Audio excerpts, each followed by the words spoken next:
Love is Blind on Netflix. Season 3 just came out last week. The first few episodes were released, and then more episodes were released this week.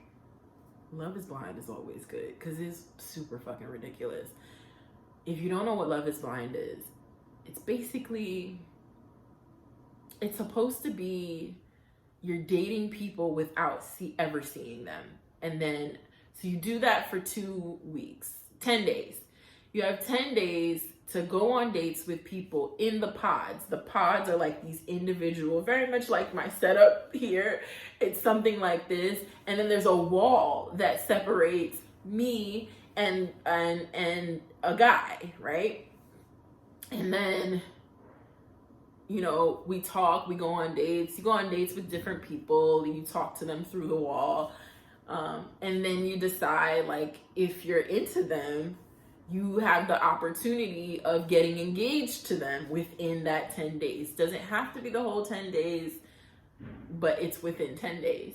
And then they send all of the couples off to an island to hang out, which essentially it's the people you were dating plus the person you chose hanging out, which can get a little weird and has gotten a little weird. And then once that's done, they go back to real life. They move in together. I think they move in together for about 4 weeks. And then there's a wedding, and they have to decide whether they're going to get married to this person or not on the wedding day, like at the altar. This shit is wild. It's wild because people are nuts. And it's amazing. It's incredible to me. And you could tell, I'm going to be honest, you could tell how much it gets manufactured over time. I feel like season 1 was obviously the most genuine. Season 3, I mean, I'm still going to watch it because it's super ridiculous. But season 3, I'm like, how is everybody in love? Like, how are all these people in love? You've been talking to this person through a wall. How? What is happening here? But it makes for great content, especially when the people start to intermingle and you're like, ooh, maybe that person wanted that person more than they wanted the person they chose. You can tell some people are just doing it for TV, like they just want to be on TV, or they just want to like be an influencer and get something out of it. I mean, a lot of people do reality television for that reason now and even years ago. But it's good. It's juicy. Because it just came out, I won't give too many details and too many spoilers, but that Raven, if you're watching it, you know. That Raven, I don't know about Raven. Raven is a little strange.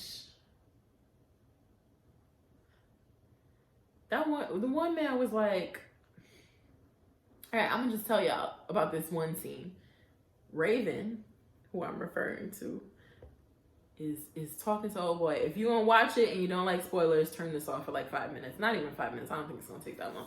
But Raven and homeboy are having their little exchange. They're talking.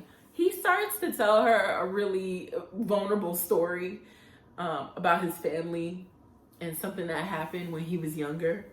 And Raven, they're both like workout buffs. I think she's a Pilates instructor and he is, I don't know what his occupation is, but I know that he does bodybuilding. And Raven starts working out while this man is talking.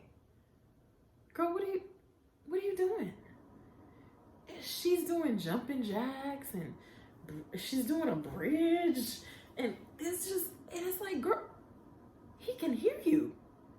He can't see you, but he can hear. There's sound in the room.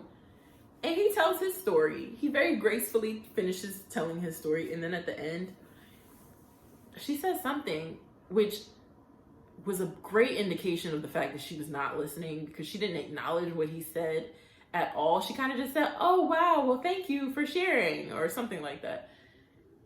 And he's like, yeah, you were doing, I was being super vulnerable and you were doing jumping jacks. She was like, oh my gosh, you can hear me? Girl, Raven, given, just watch the show. I promise you, you won't be disappointed. Just watch it and check it out and let me know what you think about it.